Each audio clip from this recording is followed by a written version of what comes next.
Pastaruoju metu gana sparčiai populiarėja miniatiūrinis grindjuostis. Parodysiu, ką mes galime jums pasiūlyti. Turim pagrindinės 5 spalvas. Yra baltoji, titanas, juodas, sidabras ir auksas. Baltoji dažyta, šitos yra anoduotos, yra sparnumas trinčiai tokių grindjuosčių ženkliai geresnis nei grindjuosčių dažytų. Dabar tvirtinimas. Pažiūrėkit, turim tokį pavyzdėlį. Jeigu mes išimam grindjuostį, matom, iš kitos pusės yra spiroklytė. Šitos spiroklytės įsideda iš krašto, montuojas 30 cm.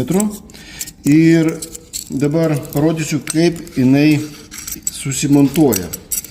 Tai prispaudžiam grindjuostį prie sienos, įspaudžiam spiroklę ir grindjuostį vietoj. Viskas, netgi jeigu siena turi šiokį tokių nelygumų, grindjuostį gali puikiausiai prisispaudžia. Dabar svarbu, kad grindų danga neprasispaustų ties tą vietą, kur yra grindjuostė, nes kitaip jinai gali iššokti. Siena turėtų būti išdažyta iki pat apačios.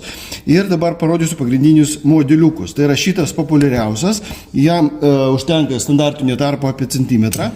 Toliau sekanti grindjuostė yra mažesnė.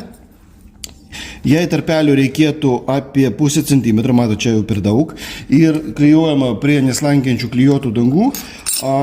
Toliau variantas grindjuostės, kurį užeina 2 cm ant sienos. Jeigu bus baltoji siena, tai kaip ir šiuo atveju praktiškai balta susilieja ir nesimato. Toliau grindjuostė turinti tokį tarpelį, kur galima išdėstyti lėtą apšvietimą ir kaip ir viskas.